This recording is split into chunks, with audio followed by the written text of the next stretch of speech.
Hi guys, coming on here, really quick video, which probably won't be a quick video. It's a beautiful springy day here. It's March 1st here in Portland, Oregon. It's a little springy. It's really gorgeous. It's like late 50s, barely touching early 60s degrees out there. And came across an conversation, ideals, exchange majigger with a friend of mine. We were talking about spellcrafting and like how does one spellcraft and what is real spellcraft, what is not real spellcraft, and all this stuff. It's like a whole thing. And so we were talking about this, and I was like, for me, it seemed like I was saying that like quite often, and I was like, for me, and he was just like, wow, everything's for you. I was like, this is what I do. So my spellcraft work, it consists of a bunch of Scott Cunningham books, a Dorothy Morrison book, usually whatever book I'm working with her. It could be Utterly Wicked or The Craft, or the Craft Journal, the Craft Companion book.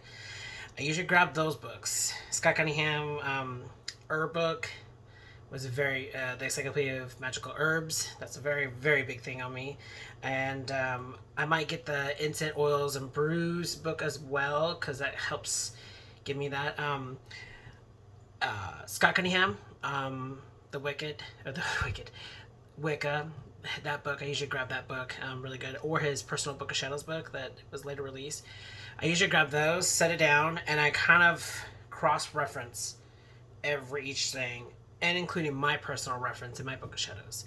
So I get the ingredients together. I usually like to stick to 1, 2, 3 ingredients.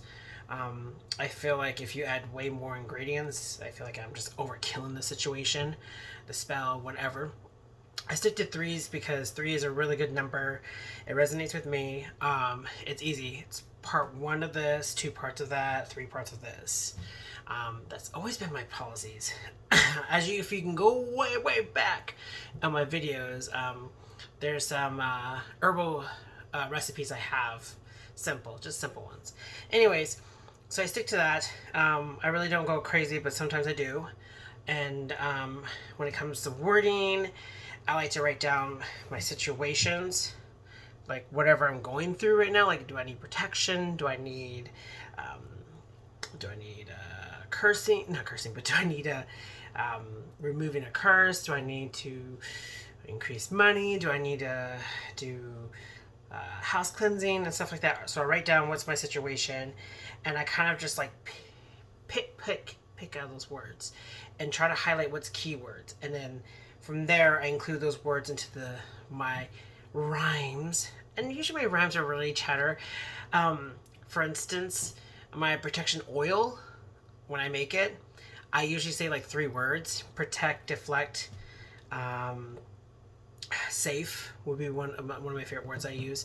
And I just will stir the oil or shake the oil and just say those 3 words. Sometimes my spellcraft consists of keywords. Sometimes my spellcraft consists of like a full fucking paragraph. For instance, when I did my dedication to Hecate, that was a full ritual, and that was a long ass ritual, and it was me just basically dedicating myself and declaring that I am, working with her permanently, and also giving her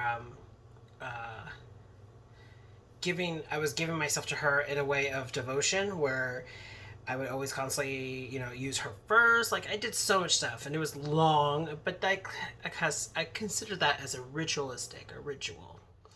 So we were talking about that with one of my friends. We were talking about spellcraft, and he's like, "Well, it's best if you just, do it through intuition." I was like, I heard some witches that would just go into their witchy area and just like freestyle in it, and then I'm like, if that works, it works. My thing is record it. My thing is document that thing so you can save it, because that was perfect for you, and that works for you. I like to have a little bit of construction, but also have the ability to freebase it, so I feel like I have a little space to move. So yeah, the difference we were also talking, and I'm gonna cut this video really short soon.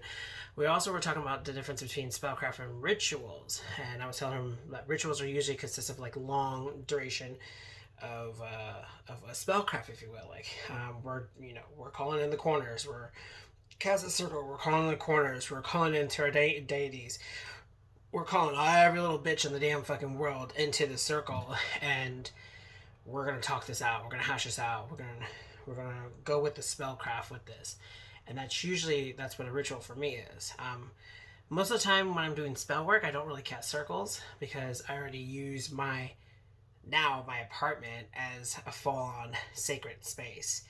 It's kind of cool because back in the day when I was living into my old apartment with my blue room and a lot of crazy colors in there, I used my bedroom as a circle, and kind of stuck to that. But now since I have a kitchen and bathroom and stuff like that, now I can actually use and expand my circle, which is cool. It's what I've been doing. I've been working a lot currently working a lot in kitchen craft, which I'm using some bit of potpourri on the stove, some stuff with the sinks and removal things and protections and whatnot. That's what I've been working with. But yeah, difference between spellcraft and rituals is what it is. That's what I see it as. But what is your guys' opinion? What is your spellcraft? I mean, make a video response if you really want to, or leave your comments down below. Like, what is your process of spellcraft? We'll love to hear from you guys, feedback-wise. So then, guys, thank you for liking, subscribing, and watching as always. Bless me.